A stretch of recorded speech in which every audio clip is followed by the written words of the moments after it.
Hello everyone, and welcome to episode 7 of the Speculation Locomotive. This episode is proudly sponsored by the Mount Washington Cog Railway. And I'm your conductor, Wayne Presby.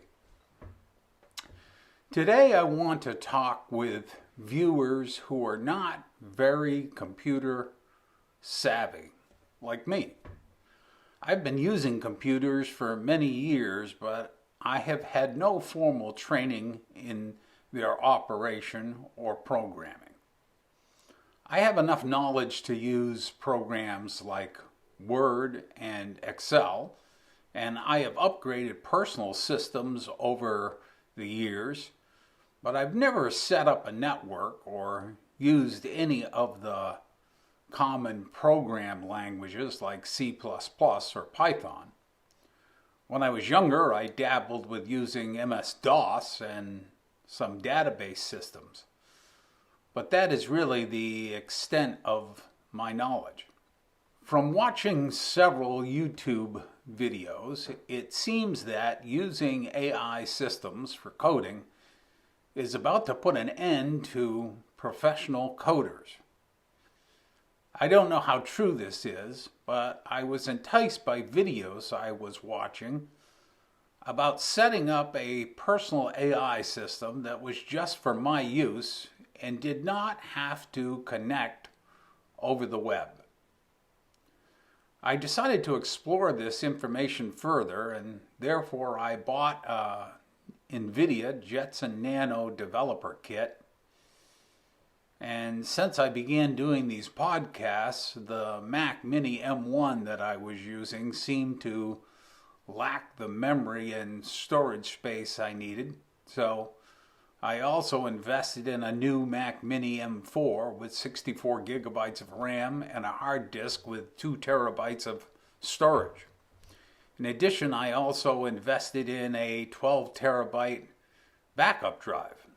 Over the years, I have experienced issues with my computer systems that left me puzzled and frustrated. Obviously, having access to Google enabled me to work my way through some of these problems, but I didn't always find it as helpful as I had hoped. Since AI has been developed, I have been experimenting with different systems such as ChatGPT, Copilot, and Grok. But I was just using them to investigate questions and explore thoughts that I had. I had not delved into any attempts at coding. If you have had some of the experience I have had with computers and feel, like I do, somewhat intimidated by them, I would like to tell you that I think your problems are solved. We use Microsoft products at the railway, and therefore I had easy access to Copilot. Using Copilot to work on my computer systems was like having a software engineer or IT person holding my hand and guiding me through some computer operations I had never attempted before.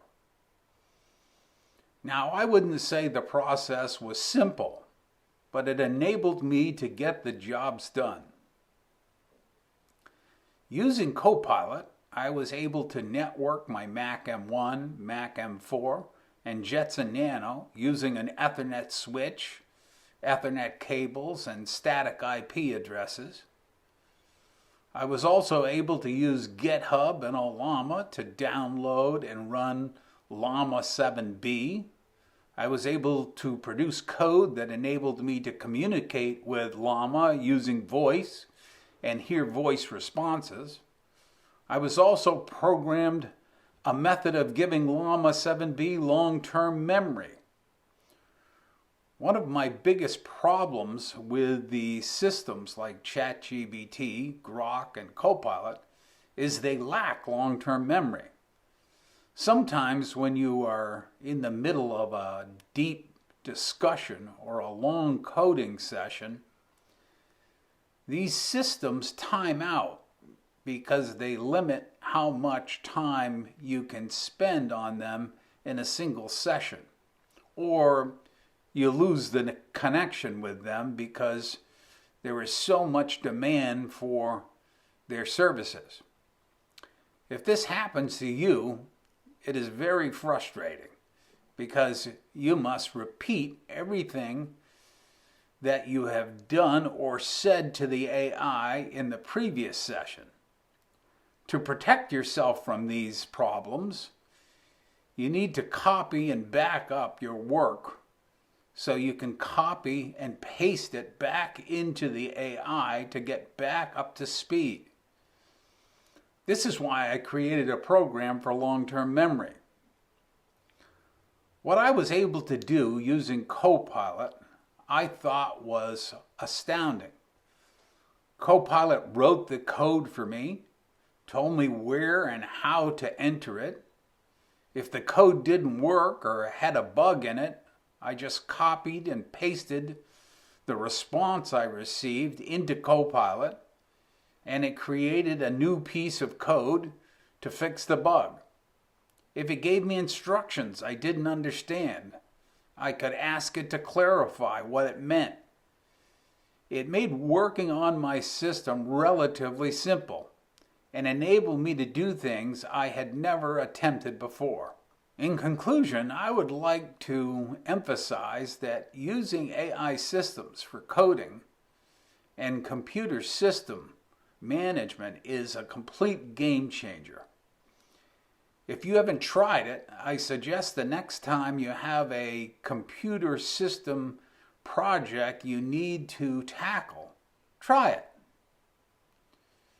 In an earlier podcast, I talked about how you might be able to live forever through a surrogate robot.